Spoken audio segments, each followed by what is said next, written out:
dedicated to eastern and southern Kentucky. This is WYMT Mountain News First at 4. Good afternoon, I'm Steve Hensley. First at 4, a Floyd County pastor and business owner accused of asking a teenager to engage in sexual acts with him was in court today. The case against Bobby Blackburn will now be heard by a grand jury. WYMT's Macy Marie was in the courtroom for the preliminary hearing today and has more.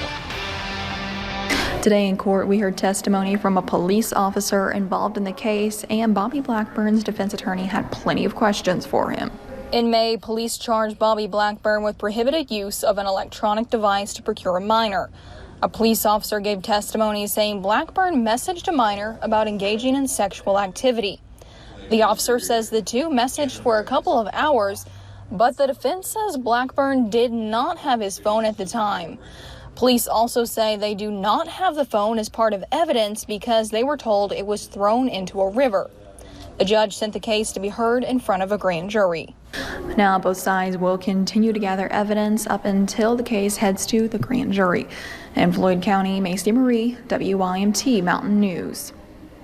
Blackburn is out of jail on bond. We will have more on his court appearance tonight at 6.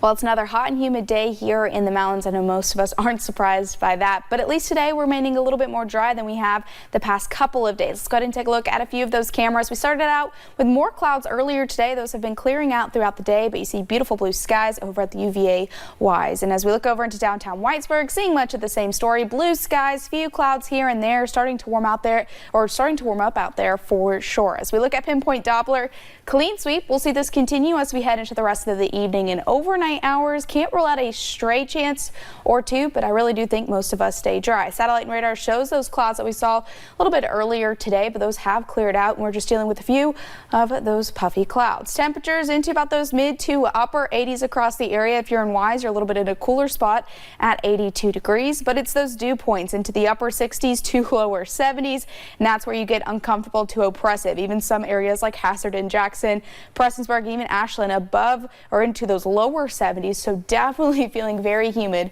when you step outside. So those conditions really continue as we head throughout the rest of the work week. Scattered storms return tomorrow, continue throughout the work week as well. What about that 4th of July forecast? I'll have a look at that coming up in just a few short minutes. Steve. All right, thank you, Paige. Fire crews responded to a church fire this morning. It happened on Moore Hill Avenue in Corbin. Several fire departments helped put out the fire. Crews say the church was abandoned. No injuries were reported. We'll have much more on this coming up at 6. An Arizona public service worker is dead after an explosion sent flames shooting out of a manhole in downtown Phoenix last night. Fire crews said the incident happened around 10:30. Phoenix fire officials said the inferno came from an underground electrical vault. 2 workers were in the manhole when the fire started. 1 worker was able to get out. He suffered burn injuries to his hands and face. Once the flames were extinguished, fire crews were able to confirm the other worker was dead. The Healthy Stops program in Whitley County is running low on funding. Health Department staff say a $10,000 grant has been exhausted in surrounding counties and fear Whitley County could be next. WYMT's Hannah Reynolds is in Williamsburg with more. Whitley County Health Department staff say they fear without funding, many will be without transportation, which could affect health, jobs, and the economy. Staff say last fall they were granted $10,000 through WellCare to meet the need for transportation throughout the county. That grant initiated the Healthy Stops program. Through the program, people throughout the county can be picked up and taken to job interviews, doctor's appointments, court dates, or anything they may need to get to. Staff say, however, the funding is running low. It has recently been exhausted in Laurel and Knox counties. Now they hope they can sustain the program as it is an asset to Whitley County that many depend on. It affects the whole community as a whole. Our whole community is interconnected that way with health and our transportation systems and our economy.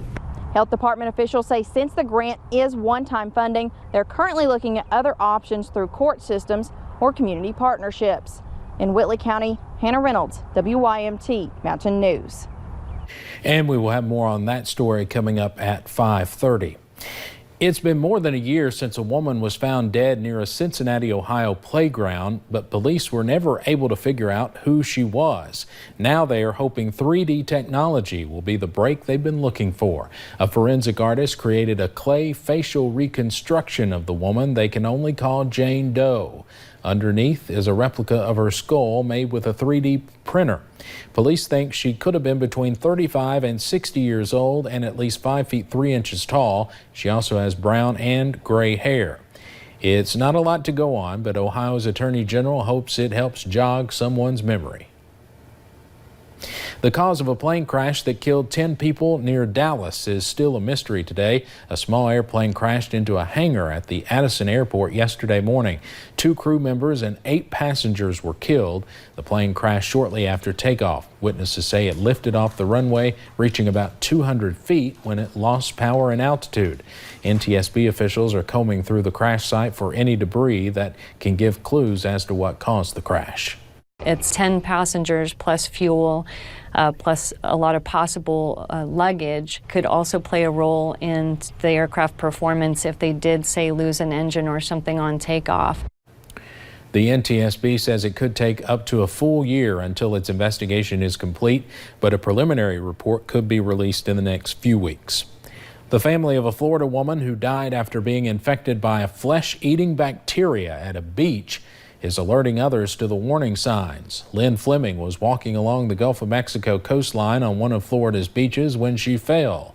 Fleming's condition worsened days after the fall. A hospital diagnosed her with necrotizing fasciitis, a rare but deadly bacterial infection that kills the body's soft tissue. Wade Fleming, Lynn's son, wants people to recognize the warning signs so others know what to look for. Maybe if she was diagnosed a little earlier, maybe we'd be sitting here talking to my mom without a leg, but, with a life. The infection rapidly spread through Lynn Fleming's body. She died only 2 weeks after her fall. Fleming is believed to be the second case of the rare disease at a Florida beach in just the past month. President Donald Trump became the first sitting American president to enter North Korea. The president met North Korean leader Kim Jong-un over the weekend. During the unprecedented meeting, the 2 world leaders agreed to restart discussions about denuclearization. Talks to dismantle North Korea's nuclear program broke down earlier this year. I think the relationship that we've developed has meant so much to so many people. The president says economic sanctions on North Korea will stay in place, though President Trump seems open to lift some of them in return for North Korean concessions. Massive new demonstrations filled the streets of Hong Kong on the 22nd anniversary of China taking control of the former British colony. Former protesters are angry at the territory's top politician, Carrie Lam, and by extension, her Beijing superiors. Lam and other Hong Kong politicians backed controversial changes to extradition law that could let China render anyone in Hong Kong to the mainland's non-transparent court system. This led to the biggest protests the city has seen. We are Hong Kongers. This is our obligation to do this. We are protecting our home. Earlier this morning, Lam toasted Hong Kong's return to China. While the crowds are getting smaller, protesters vowed to keep fighting until Lam resigns. Let's head over to Wall Street now this Monday afternoon. The Dow closes up today more than 117 points. Ford is unveiling a new mystery car on July 4th. The company teased a shadowy silhouette of its new GT supercar that will be shown at the UK's Goodwood Festival of Speed. Ford has not released many details yet, but from the photo you can see a rear wing and roof scoop similar to racing versions of the GT. Some speculate it will be a track-ready car that will be sold to customers or an aggressive street-legal GT. Now here's a throwback for you. 40 years ago, Sony released its first portable cassette player. The Walkman hit the market on July 1st, 1979 for $150 US. Feeling old yet? It became a blockbuster hit, selling 50,000 devices in 2 months. The Walkman revolutionized the way we listen to music. In fact, the device became synonymous with all portable music players at the time. Straight ahead on First at 4, hear how Conley Bottom Marina is getting ready for the 4th of July, just 2 months after a fire damaged the facility. And isolated storm chances return as we head into your Tuesday. We'll break down that full forecast coming up.